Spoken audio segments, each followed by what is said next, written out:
Unfinished business. Kyle Larson will attempt the double once again. Bubba Wallace's future may depend on whether or not 23XI signs the charter agreement. And I've got power rankings following week 1 of the NASCAR playoffs.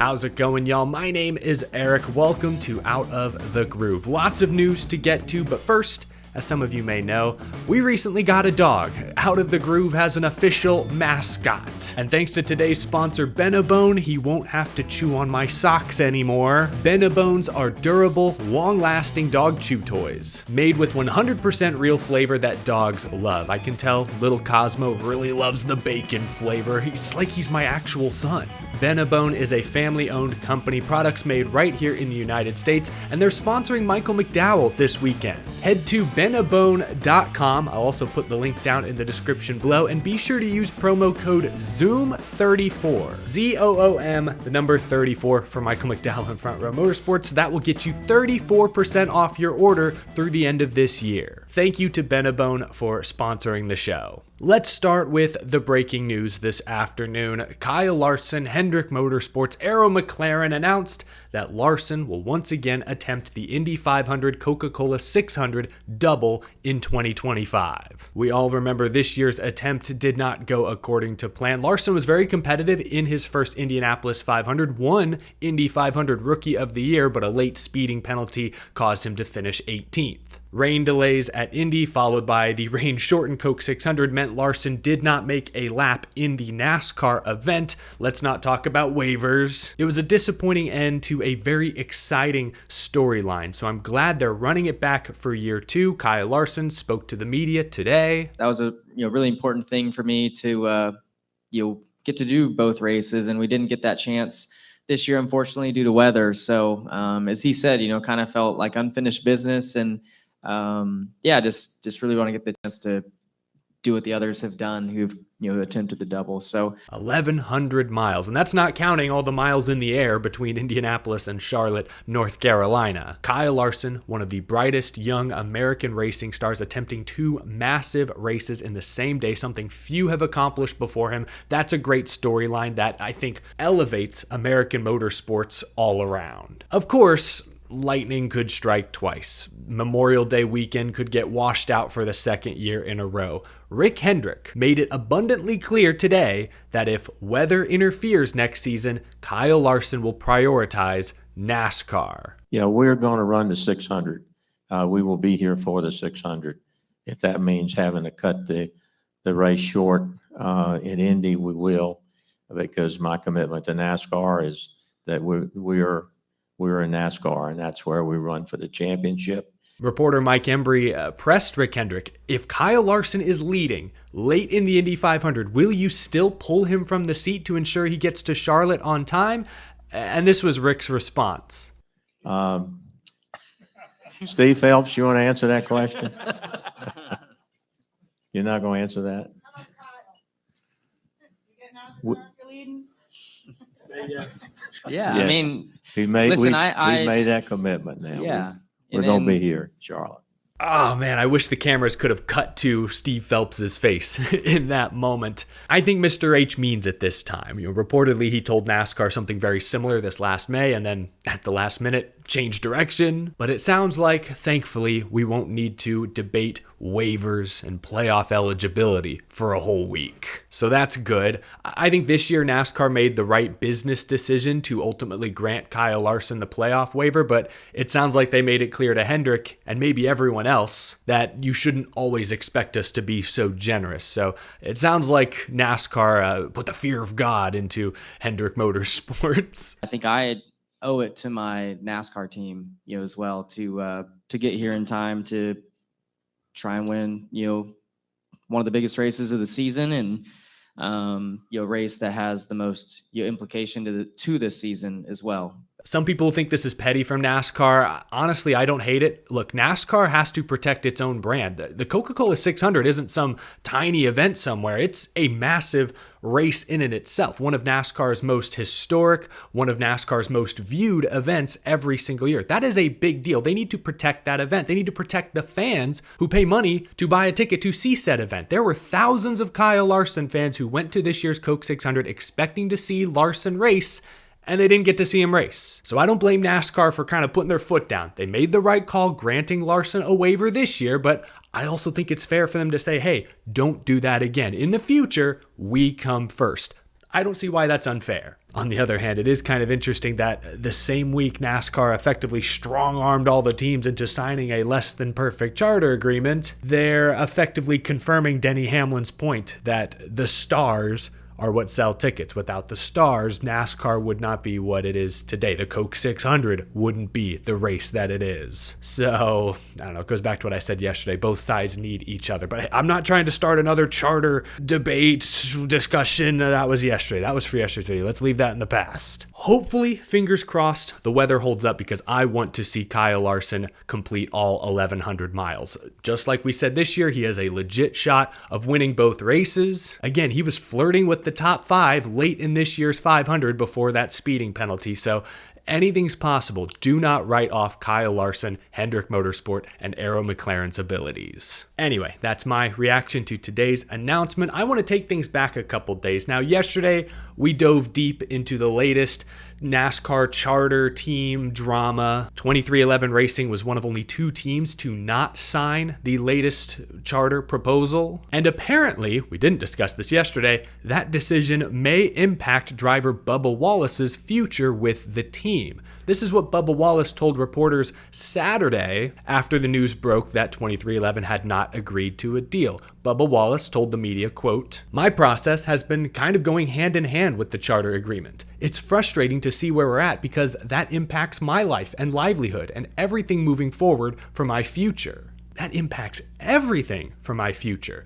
No one expects 2311 Racing to part ways with Bubba Wallace, but if 2311 races next year unchartered, let's just say, that certainly would affect Bubba Wallace's salary, maybe the bonus money. It would impact the financials for sure. Now, of course, there is the outside chance that 2311 loses their charters once the current deal expires and straight up can't afford to put 2 competitive cars on track for a full season. That is certainly possible. Then the situation truly becomes sticky for Bubba Wallace, but I'm operating under the assumption that 2311 will field the number 23 next year. And if that happens, Bubba Wallace will be the driver. I believe that. I was a little critical of Wallace a couple weeks ago after he missed the playoffs, and I stand by what I said. If your teammate wins the regular season championship, wins 2 races, won 2 races last year, there's no excuse for you to be winless. I know Bubba Wallace has dealt with bad luck. I get it. A lot of other drivers deal with bad luck as well. You can use that excuse up to a point, but the truth of the matter is the 23 team should be running better than they are. Some of that's on Bubba, some of that's on Booty Barker, the pit crew, circumstance. Everyone shares in the blame, but I still believe my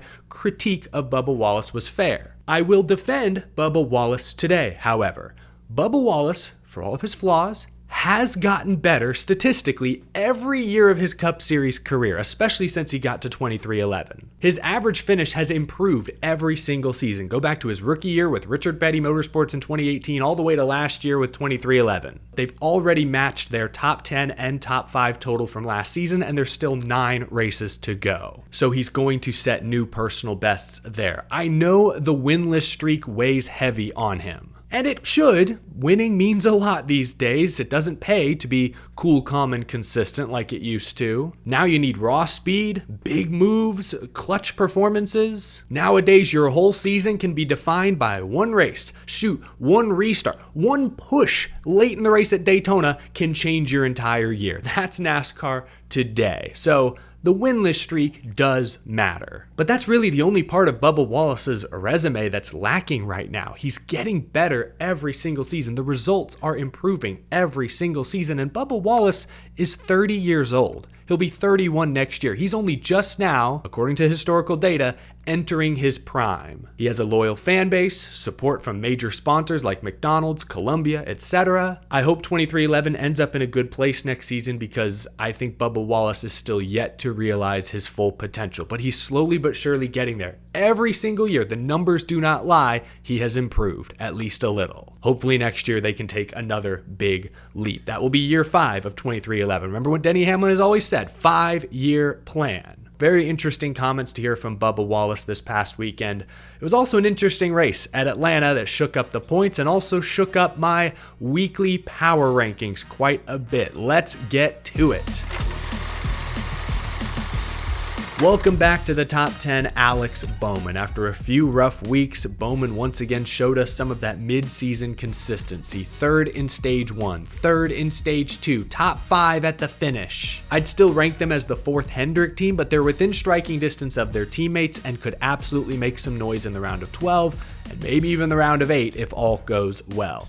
Number 9, still, the one and only non-playoff driver in my top 10 is Kyle Busch. He is the fastest non-playoff driver right now. Recent finishes of 4th, 2nd, 7th. He's led 56 laps during that span. I made a prediction recently on a live stream that Kyle Busch will win a race before the season ends. He's got 9 weeks to do it. I think he's more than capable of getting it done. Kyle Busch at 9. Welcome back to my top 10, Joey Logano as well. Winner, winner, chicken dinner. We know that Joey Logano is good at drafting tracks. We know Team Penske turns it up in the playoffs. I still need to see more consistency from Joey everywhere else if I'm going to move him up close to my top 5. Remember, coming into these playoffs, he'd finished outside the top 30 in 3 of the last 5 races. He won at Atlanta again. Yay, that's kind of his bread and butter. I'm not yet sold he's a true championship contender. Joey Logano at 8. At number 7, Chase Elliott. This is a crazy stat. His 8th place finish at Atlanta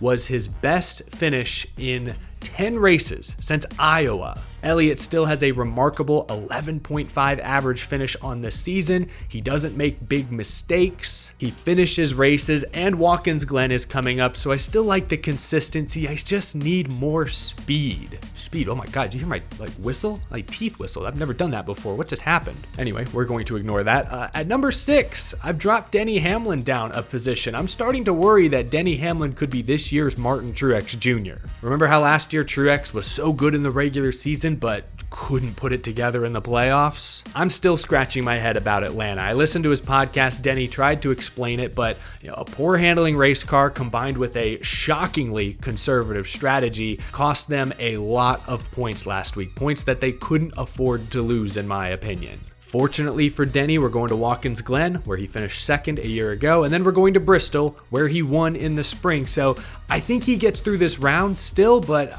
I don't like the vibes here. Hamlin at 6. At number 5, William Byron. After going weeks without leading a single lap, Byron has led at least 1 lap in 4 consecutive races. He earned points in both stages at Atlanta. We head to Watkins Glen, where he is the defending winner. I think William Byron deserves a spot in the top 5. This may not make sense at first, but I have Christopher Bell at 4. That's right, I dropped him a spot. That's despite recent finishes of 3rd, and 4th. He hasn't been leading laps, but he is getting those great finishes. The problem is I don't trust Joe Gibbs Racing right now. Denny Hamlin had mechanical issues in qualifying. Martin Truex Jr. and Ty Gibbs changed a plug wire before the race at Atlanta, had to start at the back. I trust Christopher Bell. I picked him to win the championship. I'm standing by it, but me dropping him from 3rd to 4th is me hedging against Joe Gibbs Racing because I don't fully trust JGR right now. Bell at 4. Ryan Blaney is moved up to number 3. He gets the Driver of the Day award for Atlanta, if you ask me. Led 33 laps, finished 1st and 2nd in the 2 stages, drove all the way through the pack with a damaged left side door to score a top 5 finish. Great resilience, huge points day, allows Blaney to breathe at least a little heading into Watkins Glen and then Bristol. Blaney at 3. My top 2 have not changed. I still have Kyle Larson in the 2 spot. To be completely honest with you, I don't actually know what to do with Kyle Larson. I still believe they have been consistently the fastest team throughout most of the season, but stuff keeps happening. I mean, this week at Atlanta, he's comfortably running 3rd, challenging the Penske guys for the lead from time to time. It's early in the race, no need to push, and he just wipes out Car snaps loose, huge, horrific crash. I mean, what? It's so hard to predict what Kyle Larson is going to do or not do next. He still has a 15-point cushion. He's still the winningest driver on the season, so I think he deserves a spot up here near the top, but I don't really know where to put him. I'm going to keep him at 2 for the time being because I think they're that fast. He could easily win Watkins Glen this weekend as easily as a wheel could fall off or Larson smack the guardrail. It's all or nothing with Larson. That checkers or wreckers or narrative has never completely gone away. I've got him at 2, which means Reddick is once again at number 1. I feel like he's the only Toyota I can trust right now. Turning quiet days into good days, like Atlanta didn't earn any stage points, rarely had his Toyota teammates near the front, yet suddenly at the end he's in the picture, finished 6th.